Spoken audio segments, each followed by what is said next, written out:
Assalamualaikum warahmatullahi wabarakatuh. Kepada yang terhormat Bapak Wahid Arsyad selaku dosen pengampu mata kuliah Akidah Akhlak, kami dari kelompok 8 akan menyampaikan materi 7 yaitu Akidah Islam tentang para Rasul Allah yang akan disampaikan oleh Devi Aifat Mala sebagai pemateri pertama, Atirko Malasari sebagai pemateri kedua, dan Rina Lufia sebagai pemateri ketiga.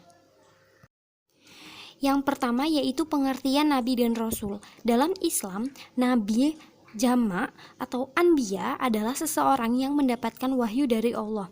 Di antara para nabi, ada juga yang merupakan Rasul, Jama' atau Rusul, yakni seseorang yang mendapat wahyu Allah dan wajib menyebarkannya. Jadi, nabi sendiri yaitu seseorang yang hanya menerima wahyu tanpa keharusan untuk mendakwahkannya. Sedangkan Rasul adalah seseorang yang menerima wahyu dan wajib mendakwahkan wahyu yang diterimanya kepada seluruh umatnya. Beriman kepada Rasul merupakan rukun iman yang keempat. Iman kepada Rasul Allah adalah mempercayai dan meyakini bahwa Allah telah mengutus para Rasul untuk menyampaikan ajaran-ajaran agama untuk keselamatan manusia di dunia dan di akhirat.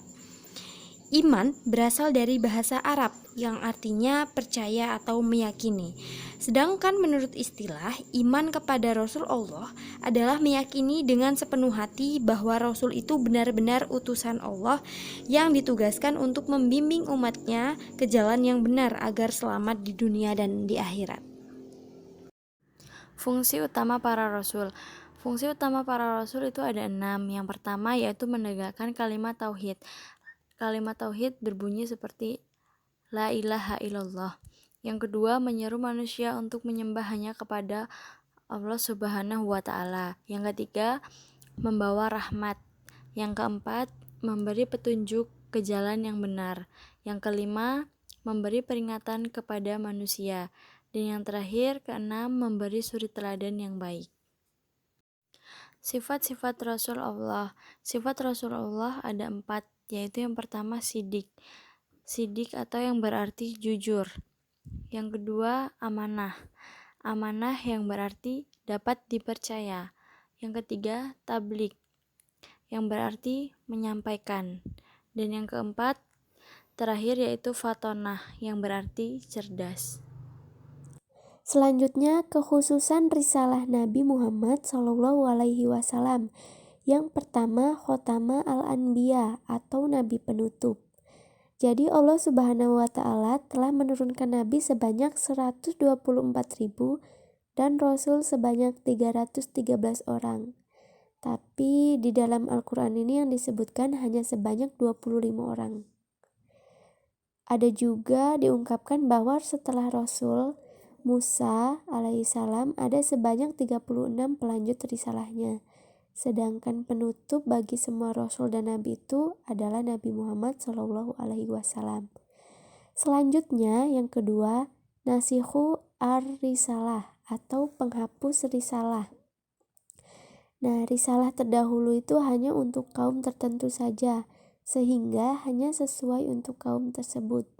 Selain itu, risalah terdahulu mengikuti keadaan dan situasi serta keperluan semasa waktu itu, sehingga hanya sesuai pada saat tersebut saja.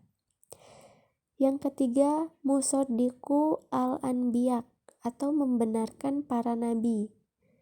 Nah, banyak tantangan dan cabaran yang mencoba menghapuskan agama Allah. Tapi Allah senantiasa menjaga dan memelihara dari serangan kaum kafir. Di antaranya dengan memenangkan Islam atas agama lainnya, atau dengan menurunkan para rasul dan nabi untuk kembali menegakkan kesilapan atau kejahilian umat. Yang selanjutnya, mukammilu ar-risalah atau penyempurna risalah.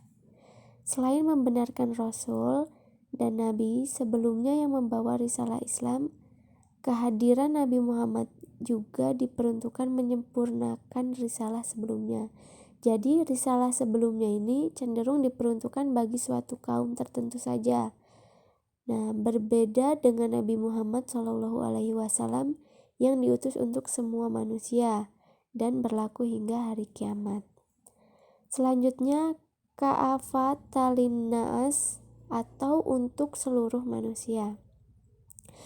Nah, Rasul Muhammad SAW berbeda dengan para rasul dan nabi sebelumnya, yang dimana Nabi Muhammad SAW ini diutus bagi kepentingan umat manusia secara keseluruhan, dengan tidak mengira suku, bangsa, warna kulit, bahasa, dan sebagainya, sehingga dapat dilihat perkembangan Islam pada masa ini dan mana muslim tersebar di seluruh pelosok dunia. Selanjutnya, rahmatul alamin atau rahmat bagi alam semesta. Alam, haiwan, dan pokok pun dilindungi dan dipelihara dengan kedatangan Islam. Umat Islam sebagai khalifah di muka bumi hendaknya melaksanakan memelihara dan penjagaan alam. Dengan demikian, kestabilan terwujud dan alam serta isinya menjadi damai. Untuk selanjutnya itu risalah Islam. Jadi risalah Nabi Muhammad SAW adalah risalah Islam, yang dibawanya adalah sesuatu yang benar. Jadi hal ini tercermin dari akhlak, kepribadian, dan sifat-sifat Nabi yang mulia. Yang selanjutnya ad-dakwah. Rasul menggunakan Islam sebagai petunjuk dan juga Allah menangkan Islam sebagai dinul haq ke atas agama-agama lainnya. Jadi usaha ini tidak akan tercapai apabila tidak dilaksanakan dakwah.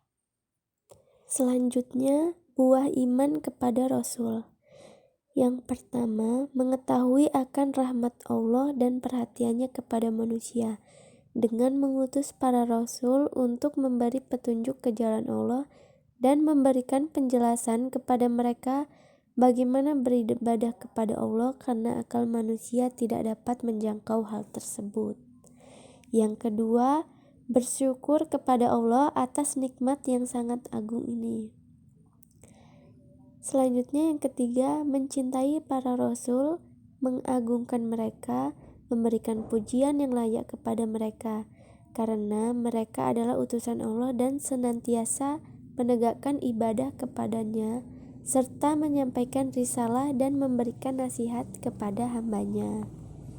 Sekian presentasi dari kelompok kami. Apabila ada kesalahan, kami mohon maaf. Kami akhiri. Wassalamualaikum warahmatullahi wabarakatuh.